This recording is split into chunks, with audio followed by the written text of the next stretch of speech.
Hi, folks.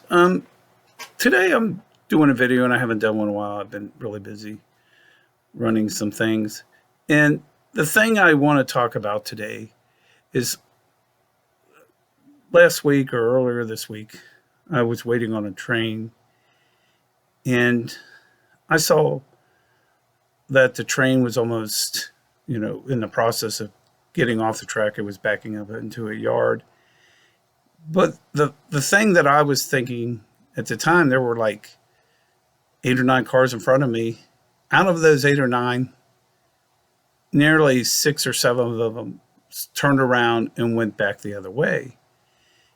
And it got me thinking that, and I've seen this when I go to the store, go to the grocery store, especially if they call for a storm to come in, especially if you're in Southwest Ohio, you'll get these winter storms or the rain coming in or they expect severe weather. People rush into the store and they get anxious and they get nervous, and that's part of the problem as it is.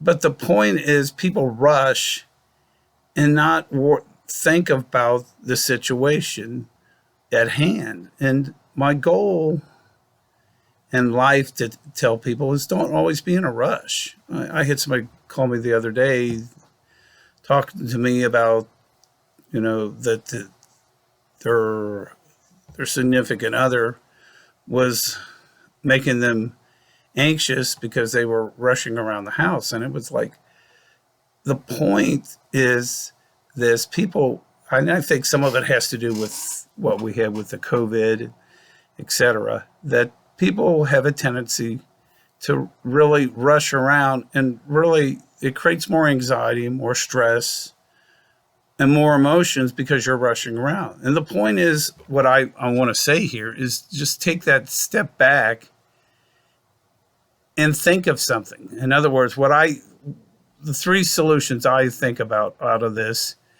is, think of a pleasant time, meditate, or be present and be grateful for where you are. But getting back to the point, if you feel like you have to wait somewhere, the first step that I would do is think of some pleasant thought.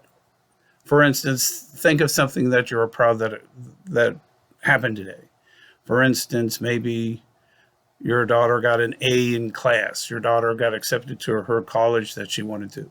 So, or even think of something about your significant other that they did out of their way for you. For instance, a friend of mine sent me a nice, sweet letter today, and I had to reply right back to them saying, "Well, that's very sweet of you to do this," because in the process, I'm almost ready working on my final orals. So the goal is, if somebody helps me with my anxiety or my stress by sending me a sweet letter, I want to reply to them and tell them thank you. So in essence, when you're somewhere and you feel like you're getting anxious because you have to wait, think of a pleasant experience, and that will help with the time. The second one is meditate. And I'm a big believer in meditating, and I'm not calling medicating like giving somebody drugs to calm them down. I'm talking about just like maybe close your eyes, for instance, close your eyes and just think of something while you're waiting, especially like for a train. You can't do that maybe if you're grocery line, somebody's going to think that something's wrong or whatever. But the point is, maybe you can close your eye for a minute or two and then just think of things that are pleasant, like a walk in the woods or hearing the birds, or talking about the flowers that are in spring bloom right now here in Cincinnati, Ohio. Those are things that you can do thinking about that makes that time that you're waiting more not so anxious, but gives you a better state of mind. And finally is be present and grateful. This is something that I tell people all the time. You have to be grateful for where you are. For instance, I went out and did some deliveries yesterday in the afternoon, and with the ice cream business. And it was raining off and on, off and on, off and on here in Cincinnati, Ohio. I could get anxious and say, "Oh, I'm going to go back in. This is not working," or whatever. But my mindset was, well, I'll be grateful. The weather is warm. I'll just work around it and make the best of it. And see, this is like the mindset, and you're working with your mind, because what you're saying to yourself is, I'm being present here, and just make the best of the opportunity. I think this happens in relationships as well, is people are not grateful for the people that are in their lives.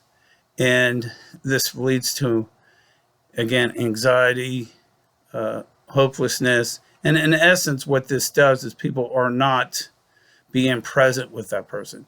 This is especially a problem with males more than it is with females, that males are not present in relationships a lot of times. And it's not all the time, it's just that sometimes, and it's just the way the men are wired, thinking wise. So the goal here is just to be grateful and be present. In other words, when I say present, it is just you're at that moment, and you look at somebody with the eye contact, etc. So once again, these are just some ideals and thoughts when you're in a rush and you're waiting in a line, and just to be able to take that time for yourself so that you can make your day, or even if it's towards the end of the day, thinking about, oh, this, I'm grateful for this. I'm grateful that I was able to accomplish my sales goals through that day, or I'm grateful that my daughter got accepted to the college she wanted to. I'm grateful that my significant other sent me a note saying that I love you and I'm thinking about your day. These are the things that you need to be grateful for, and it can change that mindset. So anyway, folks, like I said, please like and subscribe on the bottom there for my videos.